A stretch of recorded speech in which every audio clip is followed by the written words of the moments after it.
اور رسول اللہ نے کن لوگوں کا جو ہے نا جنازہ نہیں پڑھایا، حالانکہ وہ لوگ ہاں جو ہے نا وہ نمازیں بھی پڑھتے تھے، روزی بھی رکھتے تھے، نیکیاں بھی کرتے تھے، ان کا جنازہ میرے نبی نے کیوں نہیں پڑھایا؟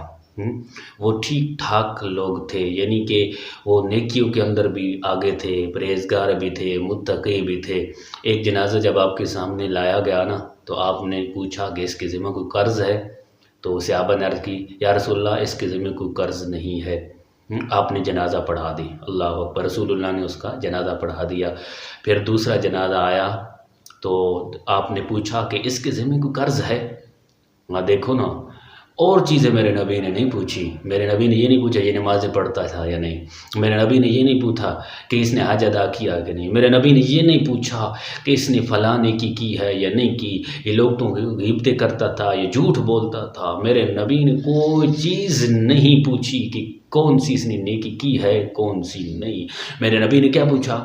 صحابہ سے، اے صحابہ اس کے ذمہ کوئی قرض ہے؟ تو صحابہ نے عرض کی ہاں اس کے اوپر قرض ہے۔ تو میرے نبی نے فرمایا کہ اس نے کوئی چھوڑا ہے؟ تو عرض کی گئی ہاں جی اس نے چھوڑا ہے اپنے مال میں سے۔ تو میرے نبی نے پھر دوسرا بھی اس کا بھی جنازہ پڑھا دیا، اللہ اکبر۔ اب تیسرا جنازہ آیا، تیسرا جنازہ جب آیا نا آپ کے پاس رکھ دیا گیا تو میرے نبی نے پوچھا اے صحابہ اس کے ذمہ کون سی چیز ہے، کوئی قرض ہے؟ قرض کی بات کی تینوں جنازے کے اوپر۔ میرے نبی کو پتہ تھا قرض بہت بڑی چیز ہے، بہت بڑا گناہ ہے۔ میرے نبی نے پوچھا کہ اس کے اوپر وہ قرض ہے؟ تو صحابہ نے عرض کیا رسول اللہ ہاں اس کے اوپر قرض ہے۔ میرے نبی نے پھر پوچھا کہ اس نے کوئی پیچھے اپنے مال سے کوئی چیز چھوڑی ہے؟ تو صحابہ نے عرض کیا رسول اللہ اس نے کوئی چیز نہیں چھوڑی۔ تو میرے نبی نے اس جنازے کو چھوڑ کر، اس میت کو چھوڑ کر کہا اے صحابہ تم ادا کر لو اس کا جنازہ، میں نہیں ادا کرتا۔ دیکھو نا، اگر قرض معمولی سے بات ہوتی، معمولی سی بات ہوتی تو میرے نبی جنازہ پڑھا لیتے۔ میرے نبی نے جنازہ کیوں نہیں پڑھایا؟ میرے نبی نے جنازہ کیوں نہیں پڑھایا؟ میرے نبی کو پتہ تھا جو میرے نبی جس کا جنازہ پڑھاتے میرا رب اس کو بخش دیتا۔ میرے نبی دیکھو نا، نبی ہو کر جس کا جنازہ پڑھایا اس کی بخشش کیسے نہیں ہو سکتی؟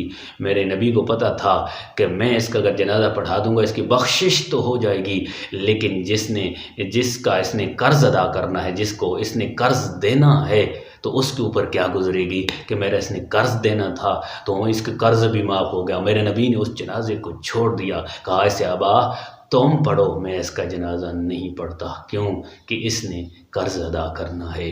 لوگو آج ہم اگر ایک دوسرے کے ساتھ فراڈ کر رہے ہیں، ایک دوسرے کے ساتھ دھوکہ دے رہے ہیں، پیسے جو ہیں نکلوا رہے ہیں، لے رہے ہیں، کسی سے لے کر پھر بھول جاتے ہیں، بھائی بہنوں سے بھول جاتے ہیں، تو یہ یاد رکھنا ایک ذات ہے جو کبھی نہیں بھولے گی، اس کے سامنے ہر چیز موجود ہے، قیامت والے دن ساری چیزیں سامنے آ جائیں گی۔ آئیے آج سے ہم یہ طے کریں کہ رب العالمین ہم وعدہ کرتے ہیں کہ آج کے بعد ہم جو ہیں قرض جو ہے نا لے کر پھر اس کو ادا ضرور کریں گے۔